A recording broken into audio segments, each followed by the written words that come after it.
Mateus capítulo 19. Jesus, fitando neles o olhar, disse-lhes: Isto é impossível aos homens, mas para Deus tudo é possível.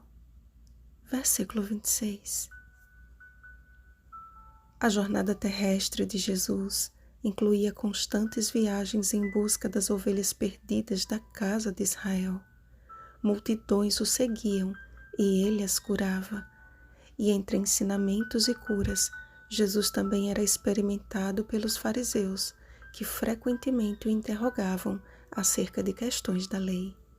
Na verdade, a questão do divórcio era algo muito sério e que lidava com consequências eternas.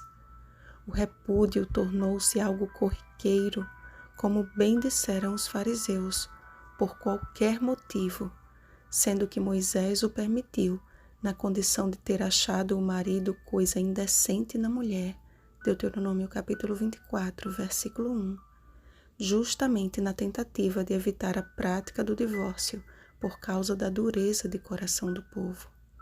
Ao fazer menção da união entre Adão e sua mulher no Éden, Jesus deixou bem claro o seu modo de ver o casamento, uma instituição sagrada. Jesus mesmo disse que nem todos são aptos para receber este conceito. Hoje, viver uma relação conjugal dentro dos parâmetros divinos tornou-se fora de moda, e falar sobre isso é considerado praticamente um crime. Pessoas têm sido investigadas e processadas pelo simples fato de expor a sua crença no que diz a palavra de Deus. A vontade do Senhor para o matrimônio e a sexualidade são claramente revelados desde o princípio, e ainda que existam dificuldades pessoais quanto a isto, Jesus assegurou que existe sim oportunidade de escolher o celibato voluntário por amor a Ele, pois muitos a si mesmos se fizeram eunucos por causa do reino dos céus. Mas além dos casados e solteiros, Cristo também lidava com outras classes de pessoas. Dentre elas, uma lhe era muito especial e transmitia leveza à sua pesada lida: as crianças.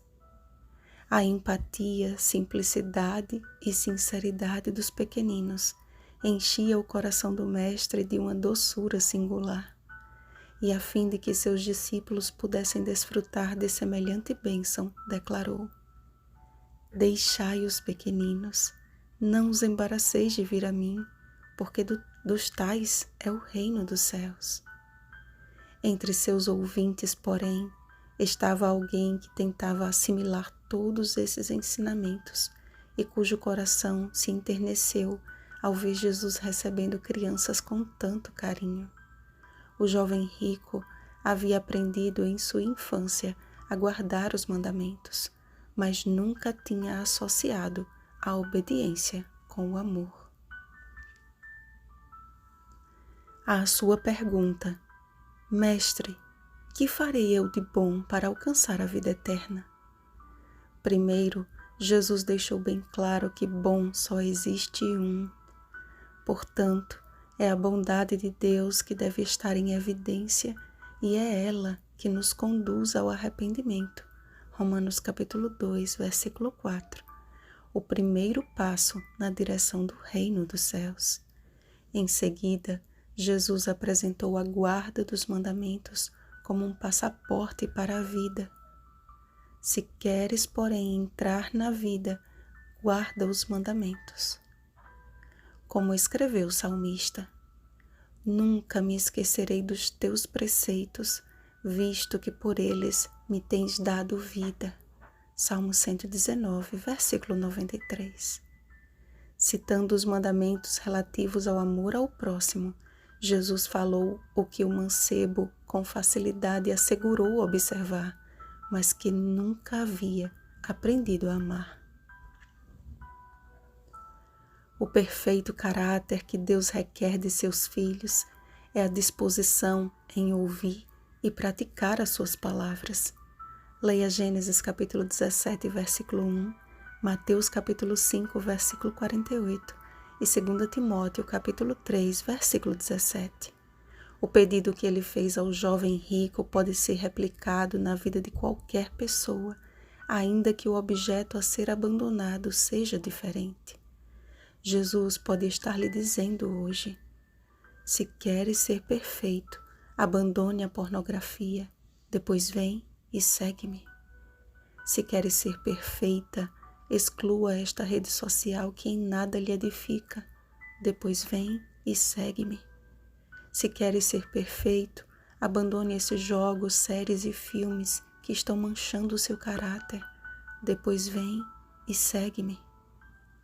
Infelizmente, como o jovem rico, muitos ouvindo esta palavra vão embora tristes pelo amor às coisas deste mundo, perdendo o privilégio de participar dos tesouros do céu, onde traça nem ferrugem corrói e onde ladrões não escavam nem roubam.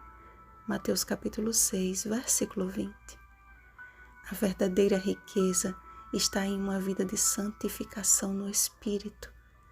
A inquietação daquele jovem tem sido a de muitos hoje, que ainda que reconheçam em Jesus um mestre, alguém que dispensa uma multidão de ouvintes só para dar atenção a crianças, não estão dispostos a depor dos ídolos do coração a fim de segui-lo.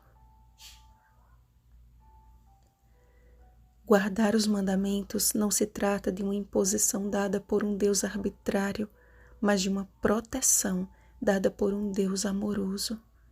É como numa ilustração dada em certa lição da escola sabatina, em que uma garotinha nadava com seu pai no mar, quando perceberam que a correnteza os tinha levado para águas mais profundas. O pai então instruiu a garota a boiar e aguardar, porque ele nadaria em busca de ajuda e voltaria para buscá-la. 4 horas depois, seu pai e os socorristas a encontraram tranquila, boiando em alto mar. Chegando na praia, estranhando a comoção de amigos e familiares, ela disse mais ou menos assim: eu só fiz o que o meu pai mandou, pois eu sabia que ele voltaria para me buscar. É tão simples, não é mesmo?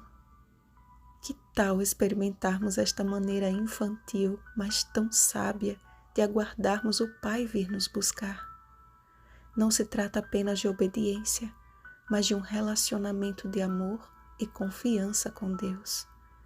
Pode ser que você não tenha que deixar para trás grandes riquezas ou vícios secretos, mas casas, ou irmãos, ou irmãs, ou pai, ou mãe, ou mulher, ou filhos, ou campos, por causa do nome de Jesus. Mas se assim você tiver de fazer, saiba que receberá muitas vezes mais e herdará a vida eterna. Todo aquele que conhece e prossegue em conhecer Jesus a cada dia, não sonha com ruas de ouro ou palácios de cristal, mas com o dia em que Jesus, fitando neles o olhar, lhes dirá: vinde benditos de meu Pai. Mateus capítulo 25, versículo 34. Chegou a hora de abandonarmos tudo aquilo que nos impede de nos entregarmos por completo a Cristo. Ele nos diz hoje: anda na minha presença e sê perfeito.